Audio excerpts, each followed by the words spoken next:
Para muitos é uma jornalista sem medo que procura a verdade através da investigação e daquilo que escreve. Mas há outros que nem querem ouvir falar do seu nome, acham-na fria e implacável. Vamos também falar de jornalismo com Felícia Cabrita, uma mulher controversa.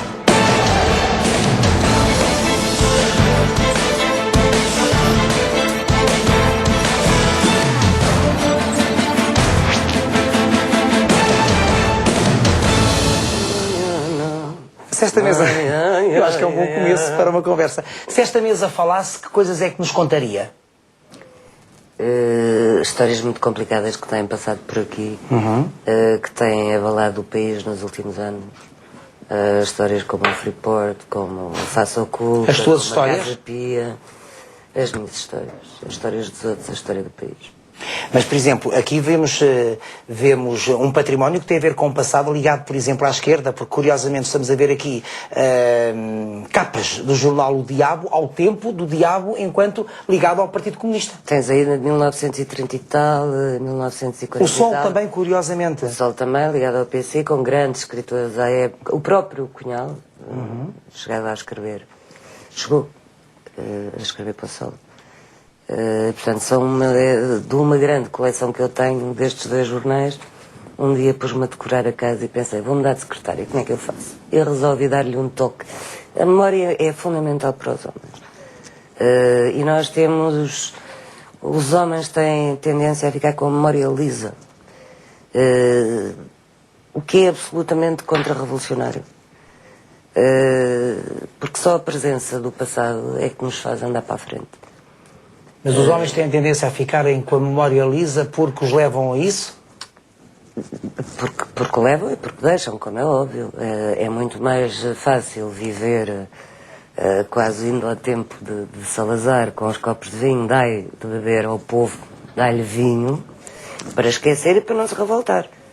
Não é? Portanto, limpar da nossa memória a parte mais suja, o lado da realidade mais obscuro que nós conhecemos, torna-nos a vida mais tranquila. Portanto, um controverso, por exemplo, já que o programa se chama assim, eu acho que só é controverso quem quer. Não são os outros que o fazem, controverso. É controverso quem quer. Ser controverso é pôr a pele em risco, é pôr o salário em risco, é perder emprego, é não ser ajuizado, é não ser alinhado, é não ser subsidiado. Portanto... Tu és controversa? Sim, eu sou uma pessoa controversa e faço por isso. Não quero, de facto, andar nesta vida. Havia um poeta que dizia, escreveu um poema e ninguém disse nada. Não quero andar nesta vida assim. Eu tenho uma profissão. Onde tenho, obviamente, uma intervenção pública. E tenho essa responsabilidade. Portanto, prefiro ser controversa a ser amalograda. Eu não quero ser amalograda.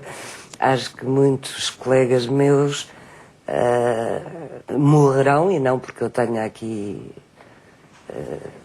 a noção da posteridade, etc. Morrerão são os malogrados, portanto, não deixaram obra. E nunca ninguém se chateou, e portanto estão muito... É normal também, faz parte do ser humano. Queiram ter uma vida sossegada, com os seus filhinhos, confortável, com os bons tachos, etc. Mas de facto eu nunca fiz a minha carreira pelo tacho, e ao contrário do que tu disseste, ou que dizem de mim, não sou uma pessoa ambiciosa. Por acaso li na blogosfera, a blogosfera é o sítio talvez ideal para encontrarmos muitos elogios e coisas terríveis que dizem a respeito de nós, não é? E por vezes covardemente, porque nem sequer dão a cara. Mas no que toca ao jornalismo, é esta tua opção de vida, quando é que tu percebes que o jornalismo, que o teu jornalismo, que aquilo que tu querias fazer no jornalismo era isto, era a investigação, o ir à procura da verdade, o mexer, aliás eu acho que a frase é tua, o mundo é mau, não é? E, portanto, mexer neste lado obscuro do mundo e da vida. Eu, antes de entrar para a faculdade, já tinha trabalhado num jornal. Portanto, ainda era menor. Eu já tinha trabalhado num jornal conotado com a extrema-esquerda, o Pasquim. O Pasquim, exatamente. Pasquim. Depois tornei-me bem comportada, fiz o meu curso em 4 anos. o meu marido era jornalista, trabalhava no Expresso e, portanto, eu conhecia muita gente do Expresso. E um dia a Clara Ferreira Alves perguntou-me, mas o que é que tu queres fazer? Vais continuar, vais te tornar uma académica e tal. Eu, não, eu quero acabar isto e entrar rapidamente no jornal. E, portanto, ela disse, um dia vai lá. E passou-me ao Joaquim Vieira, que era na altura o diretor da revista e, como sabemos, um grande jornalista da revista do Expresso, e, como sabemos, um grande senhor da investigação, que eu costumo dizer que é o meu pai espiritual, ele irrita-se com isso. E acho que foi o Joaquim que me passou. Quer dizer, estas coisas não se passam. É evidente que eu já tinha, mas ele, como diretor, já não podia fazer aqueles trabalhos que fazia antigamente. E, portanto, eu acho que ele me passou. Eu fui a herdeira. E, portanto, havia muitas coisas inicialmente que era ele que me dava para fazer. Eu costumava dizer, durante muito tempo, disse, eu sou apenas uma operacional. Portanto, eu faço os trabalhos, eu compro os trabalhos. Depois, claro, fui crescendo e também eu passei a ter as minhas ideias e trabalhos para fazer. Mas porque, de facto, o jornalismo vivia uma grande fase em Portugal. Tínhamos excelentes jornalistas e muito bons jornalistas de investigação, não aquilo que é hoje. O Jornal do Expresso dava-me a liberdade total, porque para se fazer jornalismo de investigação não se pode contar com uma notícia de um dia para o outro. Há trabalhos que levam meses a fazer e pode ser até que nunca vejam, e pode ser mesmo que não vejam a luz do dia, porque essa coisa eu às vezes digo, por exemplo, quando dei aulas eu dizia aos meus alunos, cuidado, não se pode estar à espera de encontrar um altarbeto aqui da esquina, dar um pontapé e aparece um altarbeto. Portanto, as pessoas têm que ter essa noção. Muitas vezes nós partimos para os trabalhos com grandes ideias e andamos a investigar e depois aquilo não dá nada. Mas partem, por exemplo, pode ser de um facto, pode ser de um rumor apenas? Como é que se parte para um trabalho de investigação? Não, Manel, eu tenho que dizer, por acaso isso nunca me aconteceu, mas acontece a colegas meus. Mas, por exemplo, eu durante muitos anos aliás, deu origem a um livro, fiz trabalhos sobre guerra colonial, portanto, massacres feitos durante a nossa presença em África e também posteriores, depois à independência, feitos pelos próprios africanos. E quando se está a fazer este tipo de histórias, surgem outras, tipo uma short story que... E uma vez aconteceu-me em São Tomé, num massacre, uma coisa bastante surreal, antes ainda da guerra ter começado, antes de 61, foi nos anos 50, que é conhecido pelos massacres de Batpá, em que há um governador maluco que decide pôr os indígenas, como lhes chamavam à época, a trabalhar e tirar a água do mar. Conhece São Tomé, não é? Portanto, basicamente ele queria tirar a água do mar para a terra e utilizava aquelas pessoas todas como escravos, etc. E no meio desse trabalho eu descubro que um brigadeiro-general português tinha ido lá na mesma época para fazer um levantamento para o banco, será o equivalente a hoje o Banco de Portugal, já não me lembro como é que se chamava à altura. Os roçeiros, as roças, aquilo era um desmando total. Aliás, estas pessoas, e mesmo que vinham de outros sítios, os escravos, trabalhavam lá nas roças, ainda acorrentados, era etc. Escravatura. E, portanto, essa história de que ele, ao fazer a inspeção às roças e ao perceber o buraco, no fundo, e o roubo que se estava a passar, no navio matam-me. E eu posso dizer que andei praticamente um ano atrás dessa história. Fechava-se uma porta, abria-se outra, e às vezes o Joaquim Vieira, que é muito parecido até comigo, não é desistir, dizia-me, tu não vais conseguir fazer essa história. Porque por mais voltas que eu desse nos arquivos, eu não conseguia encontrar o processo, eu sabia que havia um processo policial. E depois finalmente fui arranjando várias peças em vários arquivos. Até que finalmente descubro o próprio processo judicial e através desses nomes foi descobrir se as pessoas ainda estavam vivas, aquilo era muito antigo, mas trabalhando consegue-se. É o destapar daqui, destapar da colar e vão-se juntando as peças, não é? Mas podia ser que neste trajeto eu não tivesse chegado àquele arquivo onde estava aquele processo. E, portanto, este trabalho não dava em nada. Mas um jornalista de investigação também tem as suas fontes, não é? Sim, tem as suas fontes, mas há jornalismo que parte do zero. Mas tu tens as tuas fontes. Como é óbvio, quer dizer, um jornalista como eu, com 20 e tal anos de profissão, se não tiver uma boa agenda, não anda aqui a fazer nada. E é necessário fazer uma boa gestão dessa agenda ou não? Tem que se fazer sempre uma boa gestão da agenda, não é? E o que é uma boa gestão de uma agenda de fontes? Há fontes que tu tens e que permanecem ao longo dos anos, não é? Imagina, há fontes que eu tenho há 20 anos. Bem posicionadas. Bem posicionadas e em relação às quais eu já não tenho dúvidas, porque já foram tantos trabalhos. Portanto, se terem uma informação, já nem aquela informação é fidedigna, é só começar a trabalhá-la, não é? Mas de todas as formas, o jornalista deve pensar sempre, este homem pode estar convencido que disse a verdade, e que está a dizer a verdade, e que a própria fonte que tem é verdadeira, mas se não há documento, eu tenho que ir por outro lado e tentar checar as coisas, porque uma notícia não pode ser feita nunca com base em duas fontes. Isto era uma das coisas que eu explicava também aos meus alunos. Quer dizer, imagina agora que me vêm dizer o Manuel Luís Goxa matou um empregado. Sim.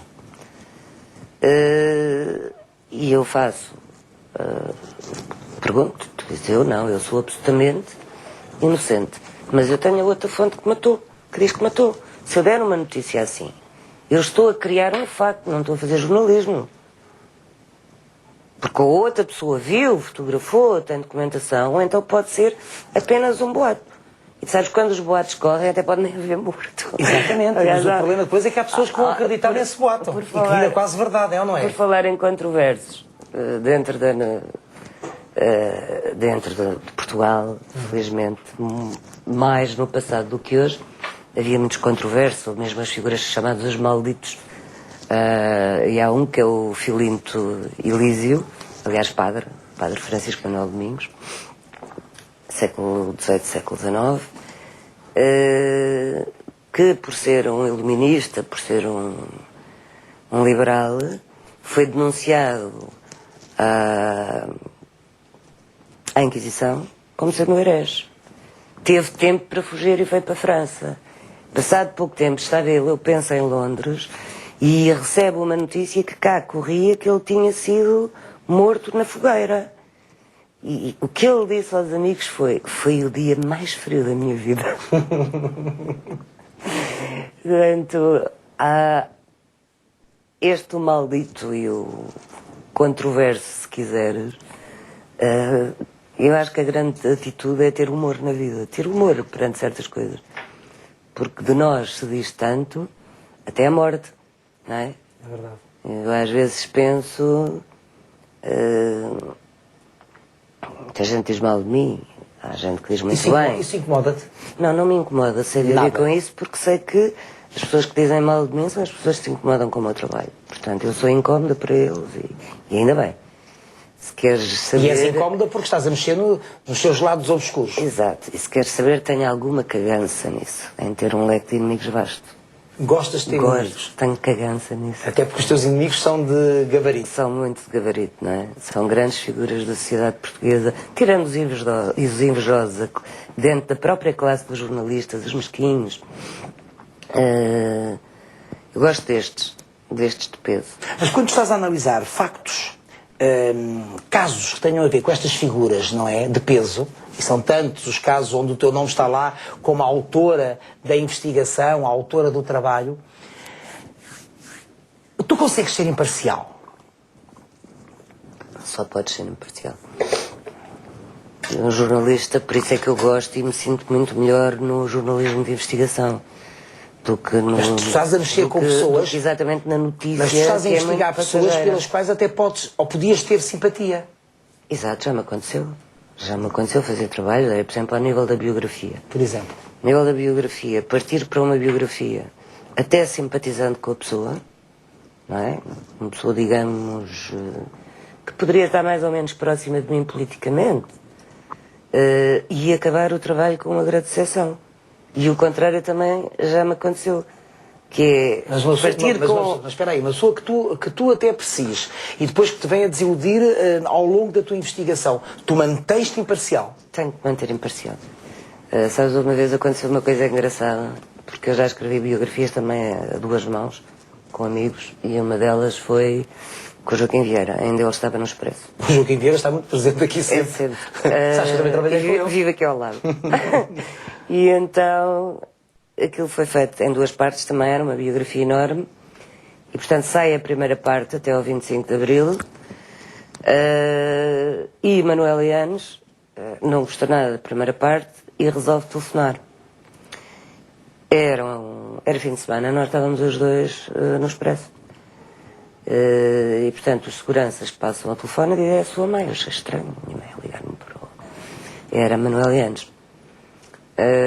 Não te sabia filha do casal Yanes. Nunca se sabe. E no meio da conversa a senhora barafustava um pouco e tal, mas tentava salvaguardar a segunda parte do trabalho. E eu disse: olha, desculpe, mas eu quando escrevo não tenho coração. E aí ela surpreendeu-me. Porque se ela tivesse sido sempre assim ao longo do trabalho, provavelmente teria melhorado a biografia. Porque me diz: e quando acaba de escrever, será que ele volta ao mesmo sítio? Achei imensa graça. Mas é uma bela Subiu pergunta. na minha consideração. Mas é uma bela pergunta. É uma bela pergunta. E volta ao mesmo sítio? Volta ao mesmo sítio? Volta. O meu coração é um coração, é desinquieto, e eu não... O problema é que eu não trabalho com o coração. Não é? Então, mas então ser jornalista é ser desapaixonado? Tens que ser muito desapaixonado, tens que ser muito racional. Essa é uma das regras? Essa é uma das regras? É uma das regras fundamentais, até porque, olha, nós vivemos num país muito pequeno. Como é que é a minha forma de me proteger, por exemplo? Todos conhecem. Toda a gente se conhece. Qual é a forma que eu tenho de me proteger? E sou conhecida assim pelos amigos. Sou um bicho do mato. Portanto, eu não frequento sítios onde os políticos almoçam, não jantam e jantam. Praticamente eu não frequento sítios... Há quem faça isso. Aliás, tu criticas muito a tal promiscuidade que pode ser analisada nesse prisma entre jornalistas e políticos. Há jornalistas que procuram almoçar e jantar no mesmo sítio dos políticos, à procura até de um fé-diver, de uma caixa. Mas, Manuel, eu acho que isso até acho que quem deve fazer biografias, por exemplo, eu não trabalho, não sou uma jornalista da política, não passo a vida na Assembleia.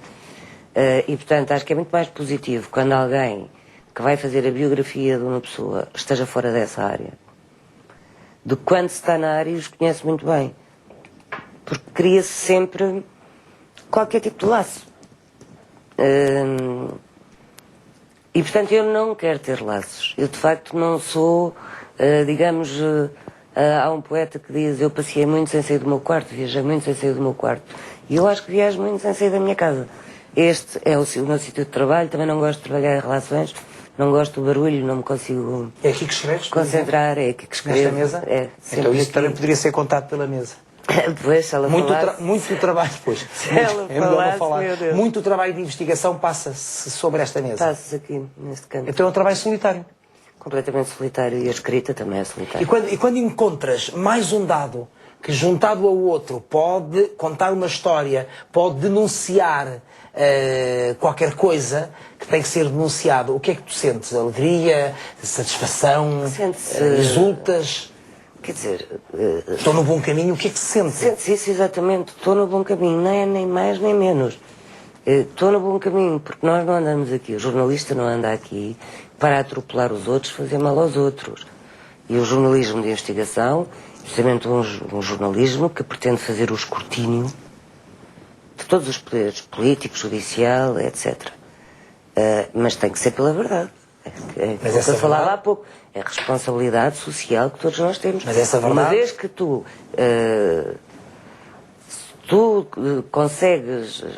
consegues destruir uma pessoa via jornal, se estiveres enganado... Era isso que eu tinha a dizer, mas essa verdade pode destruir uma pessoa. Pode, é horrível.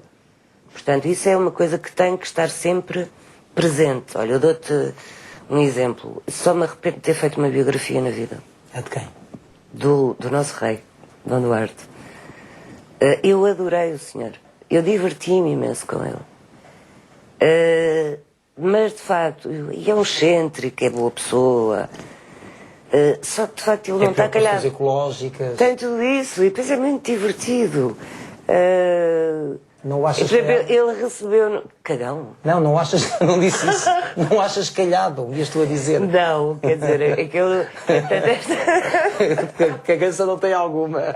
Usando um termo popular, Não sei. É porque há muitos cagões neste país. Exato. Mas ele não é. E que nada são. Nada são. Não achas O senhor calhado tem para aquilo? berço. Ele não foi talhado para aquilo. O problema é, nasceu e pronto, vamos educar o senhor como um rei.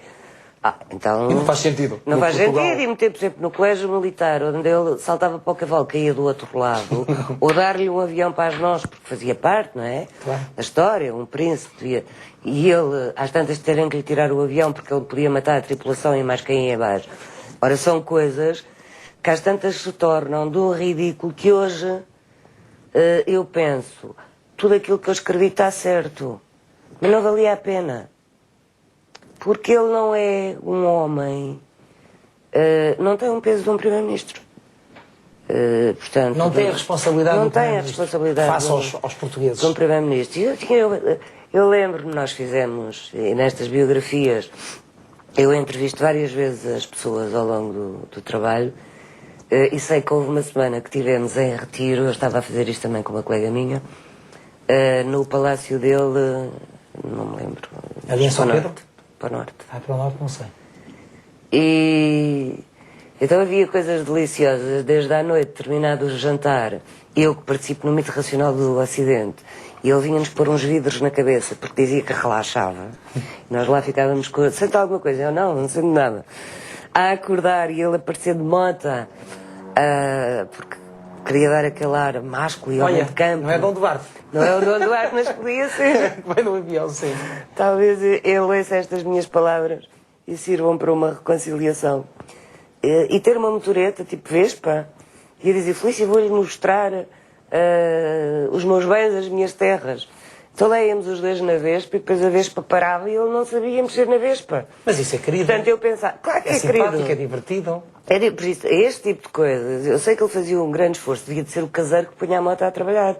Depois eu chegava lá, a moto já estava, e íamos ver o seu território. Mas se fosse hoje não farias, portanto, aquilo que fizeste em relação a Dom Duarte? Não escreverias o que escreveste? Não, se eu tivesse que escrever, tinha que escrever aquilo.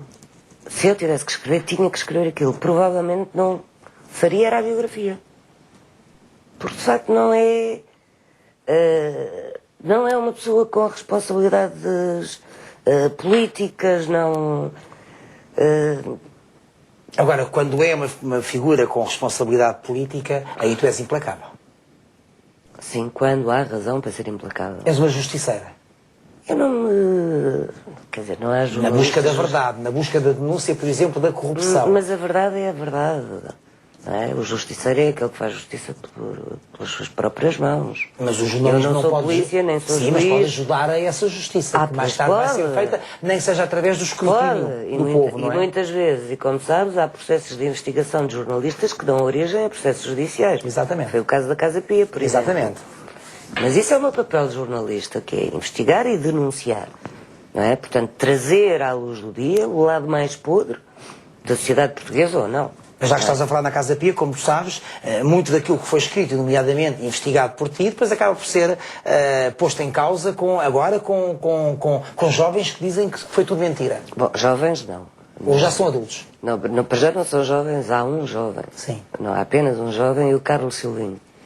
E conforme eu já escrevi também, esse jovem foi pago. Esse jovem foi pago. Andam a fazer mais ameaças. E posso dizer que ainda ontem tive que lidar com um miúdo a quem entraram de tal forma na sua privacidade, do seu lado mais íntimo, que era a sua esfera ainda infantil. Mandando-lhe mensagens para o Facebook, que é uma coisa horrorosa que eu às vezes penso. Um dia um destes miúdos não se aguenta e suicida-se. Usando criaturas que usam os processos, que leem tudo e que até relatórios de quando os meninos são tipo bebés e essas coisas vão buscar para os enxovalhar. No fundo, para os chantagear. Não é? Mas isso tudo para baralhar a opinião pública, ainda mais do que ela está baralhada. Mas eu não sei para quê, porque eu acho que isto... A justiça não vai ligar a isso. A justiça não vai ligar a isso, como é óbvio, portanto... O processo está todo em recurso, não é? Aliás, eu sei, um dos requerimentos feitos logo a seguir à entrevista do Carlos Silvino, por um dos arguídos pelo Hugo Marçal, a relação devolveu à procedência. Portanto, eu acho que vai ser esse o papel da relação, porque, quer dizer, senão nunca mais saímos, estávamos sempre de julgamento a julgamento, não paravam os julgamentos. Mas tu que investigaste tanto este caso, e até porque estamos a falar deste caso concreto, tu agora chamaste-o para a conversa. Não estarão outros pedófilos aí à solta? Claro. Claro, Manel, é evidente que existe muita gente e há gente referenciada no processo. Nós não nos podemos esquecer que... E tu sabes quem são? Alguns sei. Não nos podemos esquecer que quando isto começou, depois a lei mudou, mas este crime prescrevia passado algum tempo. E, portanto, há pessoas que só não são arguidas neste momento porque o crime em relação a elas prescreveu.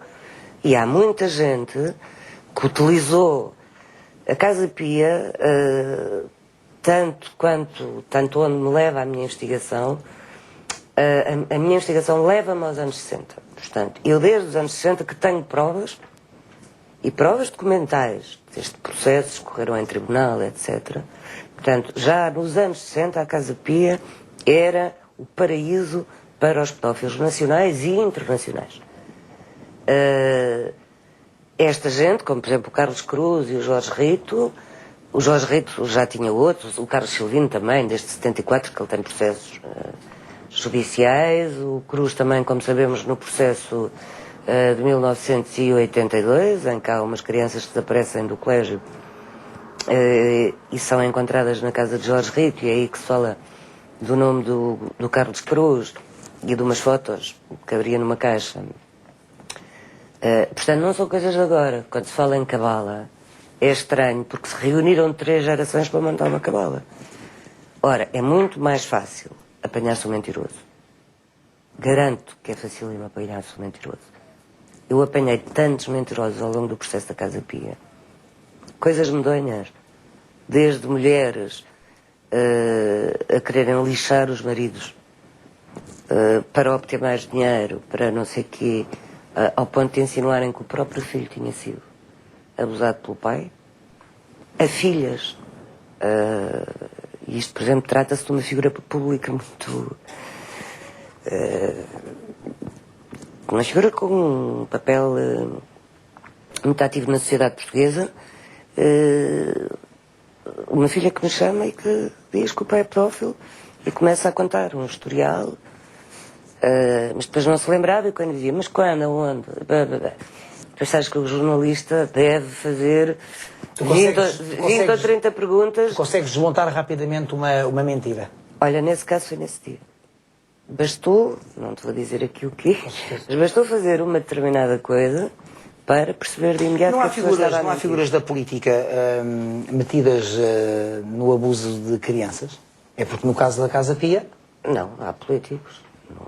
No caso da Casa Pia, nós temos políticos em relação... que foram, sim, mas não foram julgados nem foram condenados. referenciados. Bom, mas isso... Quer dizer, o caso... Quando um Tribunal Superior, que foi o caso do Tribunal da Relação, em relação a Paulo Pedroso, que esteve preso, como os outros. Exatamente. Quando nós temos, de um Tribunal Superior, 2 acórdãos diferentes, um que diz, este ponha-se em liberdade, porque não há indícios, e quase que insinua que um dos miúdos é que devia ser preso, e ele sai em liberdade, e no outro dia há outro acórdão que diz, mantém-se os indícios, até são mais, e não sei o quê, tal. Portanto, tu pensas sempre numa coisa, uma grande promiscuidade, de facto, entre o poder e a justiça. E este caso está cheio de exemplos. Quem olhar para as escutas deste processo, desde o Primeiro-Ministro, ao Presidente da República, ao Procurador-Geral da República, todos eles se mexeram para impedir que Paulo Pedroso fosse preso. Se está nas escutas e é clarinho como a água. E depois são anos disto. Atropelos atrás de atropelos. Agora vem este ato. E achas que vai chegar a lado algum? Tenho a certeza absoluta e acho que vai ser rápido. Tenho a certeza e acho que vai ser rápido.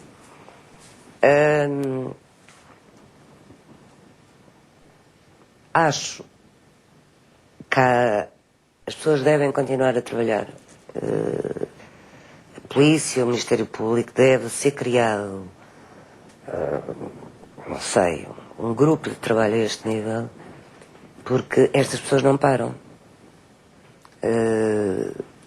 Ainda há tempos eu vi um deles com uma criancinha aqui no bairro, tentei segui-la, a ver se o apanhava de cara, mas já não o apanhei. Estas pessoas não param e há muitos nomes que foram referenciados no processo, que não foram constituídos arguidos. E que andam aí? Que andam aí. Não era muito difícil. Eu plantava-me, se eu tivesse uma equipa grande, se eu fosse polícia, eu plantava-me à porta de cada um deles e via os contactos que se faziam. Quem entravam, para onde é que iam, etc. Quando mexes nestas matérias tão sórdidas e tão sujas, não é? Consegues afastar o facto de seres mãe de uma jovem? Quando mexes no que toca, por exemplo, aos abusos de crianças, conseguiste desassociar-te do papel de mãe? Ou foi mais duro mexer nisto? Sabes que quando eu engravidei, o meu grande medo foi precisamente, será que o facto de ir ser mãe vai mudar em mim alguma coisa? Nomeadamente esta necessidade que eu tenho de um pouco aventureira mesmo, e sem medo pela minha pele, não é? Não tenho assim muita estima pela minha pele, porque Pois não tens. eu meto-me em todas. E foi ótimo quando a Maria nasceu, eu amamentei-a 3 meses e meio e até fiquei deprimida porque tive que ir para Angola. Lembro-me, foi uma coisa, eu nunca pensei sequer que gostasse de amamentar. E nessa viagem eu senti-me de novo tão livre e pensei, de facto, não é ela, porque ela é apenas mais uma peça de mim própria. E tudo o que eu fizer sou eu, e é a mãe dela, é a mãe que ela tem. Portanto, há momentos em que eu temi pela vida da minha filha, porque lhe fizeram ameaças. Isso é uma coisa. Saber que em termos que o meu trabalho pode mudar a vida dela, é aborrecido. E já mudou. Mas quando fazem Já ameaças houve alturas que eu já tive que ter querem cautelas. atingir-te a ti diretamente. Obviamente, mas nunca se sabe. Eu sei me proteger. A mim já me tentaram atropelar com um carro a grande velocidade. E depois o advogado até foi dizer que eu é que tinha tentado atropelar o Ferrari. Por isso, agora se o Ferrari passar pela minha filha, eu pulo bem como aos gatos. Porque se eu não tivesse pulado de facto, podia ter morrido ali, à velocidade que o carro ia. De um destes arguidos. Que aliás ainda apanhou o meu câmara. O câmara ainda levou com o carro numa das pernas. Portanto, eu por mim respondo, por ela não, porque é bonita. Mas recebes ameaças, fazem-te esperas, há telefonemas a ameaçar-te cá para casa, há de tudo. Há de tudo. Mas sempre foi assim? Ou é mais agora, nos últimos anos? É mais nos últimos anos. Quer dizer, eu sempre mexi com áreas muito sensíveis. Por exemplo, a política, obviamente, portanto, aí também desde a ameaça de bomba, etc. Calhou tudo. Houve uma biografia mesmo que fez com que eu tivesse que me retirar. A de Major Valentim emigrar. A de Valentim Loureiro? Foi. Tive que emigrar. Eu, mais uma vez, Joaquim Vieira, com a mulher de Joaquim Vieira, fizemos as duas o trabalho. E estávamos as duas grávidas. E tivemos que fazer um retiro porque houve ameaças de bomba ao jornal. Já tinha havido nos hotéis onde passávamos. E, portanto, tivemos que emigrar durante os tempos. Tem graça que fomos mais para o Porto. Mas não fomos para o Sul, fomos mais para o Norte. Para a zona do Major. Exatamente. Claro, para não ter aqui processos, nunca poderá saber se foi o Major ou não. Que nos telefonavam de manhã para o meu quarto e depois para o quarto do Joaquim, onde ele estava com a Paula. Começaram comigo, não sei o quê, ele sai daqui ou metemos uma bomba. E foi tantas vezes que eu disse, meus amigos, o meu quarto é o 118, porque vocês às vezes cometem erros.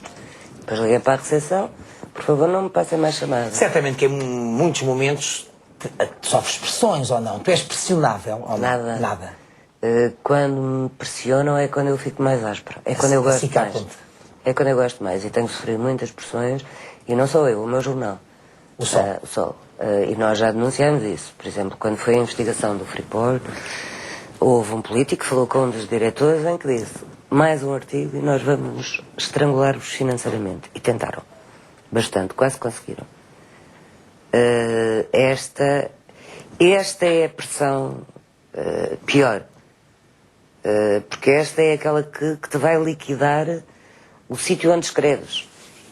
O jornal, direto, esta ao bolso, aliás, agora à prática, mesmo nos processos, agora já não é processo crime que se põe aos jornalistas, é processo civil. Por exemplo, o PGR, que é uma pessoa que eu muito estimo, pôs-me agora um processo, O Procurador-Geral a mim, ao diretor e a Ana Paula Azevedo, se não tenho erro, em que pede 360 mil euros.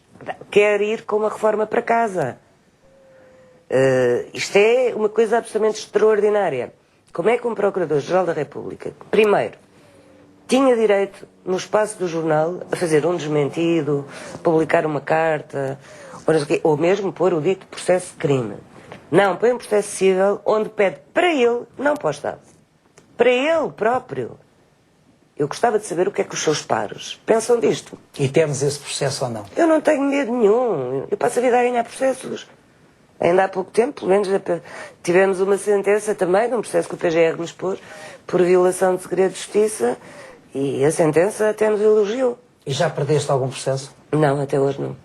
E isso dá-te mais força para continuar? Este trabalho não tem algo de quixotesco, não existe tudo neste país? Não, Manel, isto prova que eu trabalho de uma forma segura. Tu não tens telhados de vidro? Trabalho de uma forma segura, tenho muita documentação, não ando a brincar com a vida dos outros. Portanto, quando me tentam processar, não ganham. E não ganham porque eu vou lá e sei me defender. E não há por onde te pegar, portanto não tens telhados de vidro? Não, não tenho telhados de vidro. Só aqui. Por acaso aqui. Só aqui. Espero que eles não espreitem. Mas não achas o teu trabalho algo quixotesco quando sabemos que depois as coisas também não se resolvem na justiça? Porque há coisas que acabam por não avançar. São denunciadas e na opinião pública colhem eco, mas é por pouco tempo. É a memória, está a falta de memória. Isso aconteceu desde sempre. Quer dizer, eu fiz biografias de políticos em Portugal que se fosse nos Estados Unidos da América não tinham mais carreira. Acabava-se ali. Nós é que somos... Nós somos o quê? Laços. Isto é um recado para uma jornalista que acha que só se diz laço. Desconhece. Tem que ter um dicionário de latim para ver o que é laço. E é mais forte do que laço. E esse laxismo não é já uma herança do outro tempo em que nós não éramos feitos para pensar? Nós não podemos andar agarrados a heranças, porque antes desse tempo houve um outro tempo, olha, muito bem representado num dos livros que eu tenho por aqui, do Fernão Mendes, eu digo sempre Fernão Mendes. Mendes Pinto. Fernão Mendes. Nós fomos os heróis, os aventureiros, aliámos tudo isso, uma grande coragem, este dom magnífico que é o de partir à aventura, com a poesia também, somos um povo de poetas. Portanto, fomos um povo tão grande, eu não me quero agarrar nem a esse passado, digamos, do povo glorioso, épico, etc., nem ao fascismo para explicar. As coisas não se podem todas explicar assim. E voltamos ao início da nossa conversa, é um problema de memória. Mas era aí que eu queria chegar. É sempre um problema de memória. A memória lisa. Então, como é que podemos entender que, por exemplo, continuemos a votar nos mesmos que são postos em causa, por exemplo, em tantos trabalhos de investigação, com provas até? Isso é estranho, não é? Então não é estranho, tem a ver com a classe política. Eu gosto muito do Jorge Sampaio, é uma pessoa que eu admiro. E fiquei altamente escandalizada com o Jorge Sampaio quando, há uns anos, quando houve a eleição, penso que foi na RTP, da figura do século. Sim, foi Salazar. E ganhou Salazar. Aliás, Salazar que também já te levou a escrever várias coisas, nomeadamente um livro. Exatamente. Sobre as amantes. As amantes. Ou as mulheres. As mulheres. Sim. E Jorge Sampaio disse qualquer coisa como isto. Isto deve-se ao facto do nosso povo ser altamente ignorante. Lamento. Mas então ele é um dos grandes responsáveis. Porquê? Porque foi político durante muito tempo, foi governante, foi Presidente da República. São esses que são os responsáveis por esta ignorância. Não é? O Salazar também criou o povo assim. Claro. O povo assim não se revolta. Não questiona. Mas eu acho que neste momento há uma nova geração. Ser analfabeto é, de facto... Há uma nova geração. Há uma geração que se está a revoltar, que está a questionar direito. E é uma geração que eu admiro. E acha até que os políticos têm medo desta geração? Eu espero bem que tenham. Para mim deu uma grande alegria, trouxe-me uma grande alegria ver a dita geração ou rasca ou arrasca daquela forma no meio da rua, sem os conflitos,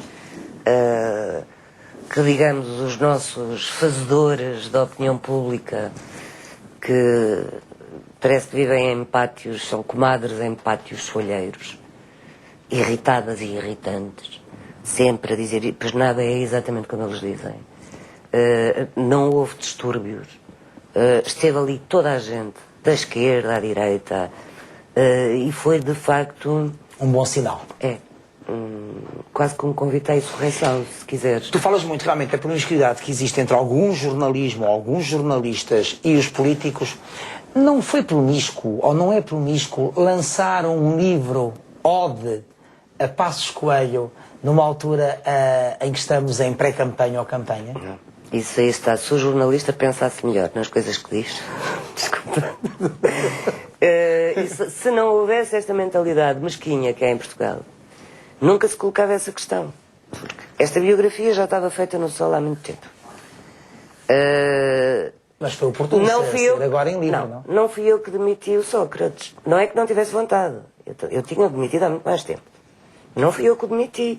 Portanto, o livro estava pronto e estava para sair. Então foi uma feliz coincidência. Portanto, para a editora foi uma feliz coincidência. Agora, quando as pessoas dizem, sinceramente, mas pensam que se vai fazer um livro assim a correr para o livro sair, acho que saiu no mesmo dia, se não estou em erro, para as livrarias, no mesmo dia em que o Sócrates se demitiu. Sim, isso é mesmo por mera coincidência. Isso não é... Mas quer dizer, houve muitos jornalistas a dizerem isso. Mas isto é a mesquinhez, de facto, porque eu acho que estas atitudes... Mas Sócrates já tinha tido também um livro, que era O Menino de Ouro do PS. Mas o que é normal é isso. Quer dizer, os jornais fazem muitas biografias. Uns fazem mais perfis do que biografias. Mas, portanto, há esta tendência e há muito tempo no jornalismo português. Esta é a minha 15ª biografia. E já fiz da extrema-esquerda à extrema-direita. Portanto, esta é mais uma. É óbvio que o Jornal Sol, quando Passos Coelho é eleito o líder do PST, é óbvio que toda a gente quer biografá-lo. Saíram vários perfis. Até que estava bem posicionado para ser o futuro primeiro-ministro. Com certeza. E, portanto, digamos que é uma jogada de antecipação. O que eu faço são, de facto, biografias muito mais alargadas, com mais investigação, não é o pequeno perfil. Mas vês em Passos Coelho, por exemplo, alguma esperança? Ou o teu desencanto é total, face à classe política? Sabes que eu sou uma cética, eu já não acredito muito na natureza humana. O que eu encontrei no Passos Coelho, às vezes pergunto, mas porquê que o livro é um homem vulgar? Até podia ser um homem vulgar. É exatamente por isto. E porque ele é um cidadão normal, dentro dos vários cidadãos normais, os cidadãos normais que nós temos no país e que têm uma vida regular, pagam as suas contas, nunca teve um taxa. Não é verdade que o poder corrompe? Sim, mas quer dizer... não podemos estar a fazer juízo de valor antes. Eu não faço futurologia, sou apenas jornalista de investigação. O depois, ele continua sob escrutínio, não é? Eu continuo aqui e ele continua sob escrutínio. Dizes que não acreditas muito na alma humana. Tu não és uma boa pessoa, uma vez que nasceste ao pé do mar. Isso é o Herberto Helder que diz. Quem nasce ao pé do mar é boa pessoa. Exatamente. Tu nasceste no Algarve, com o mar nos olhos. Há pessoas que acham que sim, há pessoas que acham que como é que tu te achas? És boa pessoa? Acho que sou uma boa pessoa. Mas como é que se é boa pessoa se se mexe em tanta porcaria? É diferente. Isso é o meu trabalho. Eu depois tenho que fazer quase como uma espécie de purificação. Por exemplo, o Luís Pacheco, um grande escritor português, o Maldito, olha, um controverso. Sim, muito maldito. Bebia muito, bebia em doses extraordinárias. O que é que ele fazia? Tinha um instinto de sobrevivência e, portanto, às vezes internava-se e fazia curas alcoólicas. O que é que eu faço? Isolo-me. Para mim, o isolamento é, de facto... tenho amigos que já me perguntaram como é que é possível viver-se, voltar-se a casa, depois de mexer em tanta coisa má, depois uma pessoa estar saudável, sair disso tudo limpa, saudável. E eu faço, de facto, o isolamento, o facto de ser uma pessoa... não gosto de vida social, gosto das minhas viagens pequeninas. Tenho uma vida muito simples. E vivo muito aqui. Vivo muito em casa. E, portanto, esse corte que eu faço permanentemente com a sociedade limpa-me depois do resto. Eu não sou uma pessoa sociável. Não sou. E, portanto... E guardas rancores ou não? Nem pensar. Eu, quando acabo de escrever um texto, já passou, já acabou. Aliás, eu não tenho textos A meus. carga fica sobre a pessoa de quem falaste. Não é por acaso. Não é por acaso, não é? Vocês aqui não tenho... Às vezes pedem-me artigos que eu escrevi. Não tenho nada, não guardo nada. Portanto, tenho esse despreendimento todo porque... Está feito. Agora é o seguinte. E orgulhas-te de ti como jornalista? Sim, acho que tenho uma boa obra que não me vou embora. Eu às vezes imagino, um dia quando eu morrer, sabes que é isto que acontece às pessoas.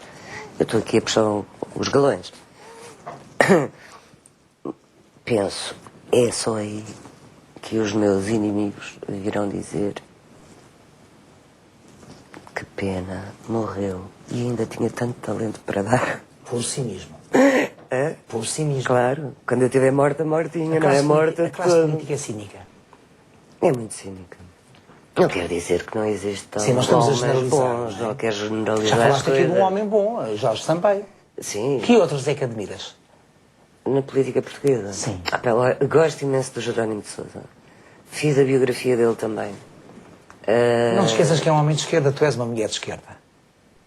Sou mais uma anarca. Sim, Só também- não tenho uma também é costela verdade. anarca. Também é Provavelmente verdade. só não tenho Sim, uma costela mas anarca. pronto, mas a partir de há uma, Sim, mas há não uma é a sim- minha área. Sim, mas há uma simpatia maior para um homem Sim, mas como não é- Jerónimo de Sousa que chega, Podia que chega não a haver. secretário-geral com aquela espontaneidade, genuidade, Sim, autenticidade. mas podia perfeitamente não haver, porque também não é ali o meu berço.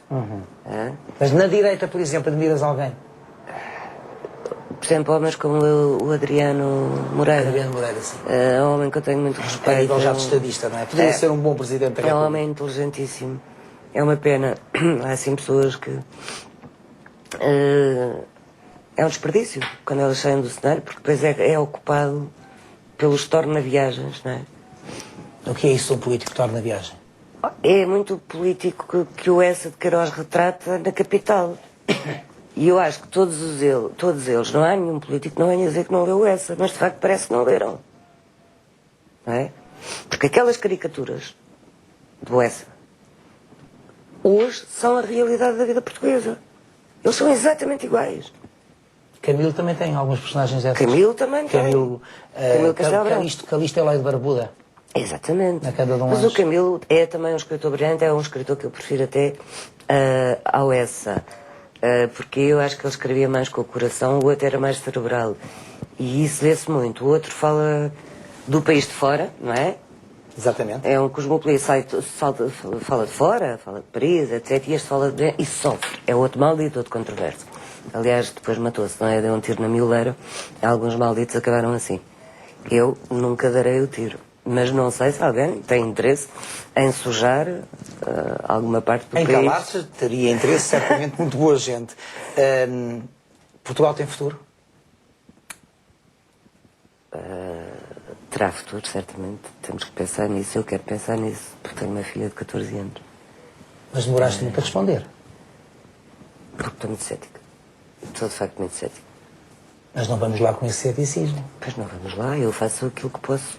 E- Sou jornalista, faço aquilo que posso. Não estou na política, nem quero estar. Mas temos pela tua filha. Temo pela minha filha, provavelmente já nem irá estudar em Portugal, quer dizer, já não irá fazer faculdade em Portugal. Dentro de alguns anos vou perceber se há tiro para o estrangeiro, não é? É o exílio. Sim, mas Esta tu ainda geração. podes ter essa Esta facilidade. geração não é? vão acabar por ser os exilados de outras gerações, por razões diferentes. E que algumas vezes até se tocam. E chegámos aqui por culpa de quem? Muito por culpa deste governo, sem dúvida alguma. Não é que só. Eu não digo que é só este governo, mas foi muito tempo. E com muita mentira.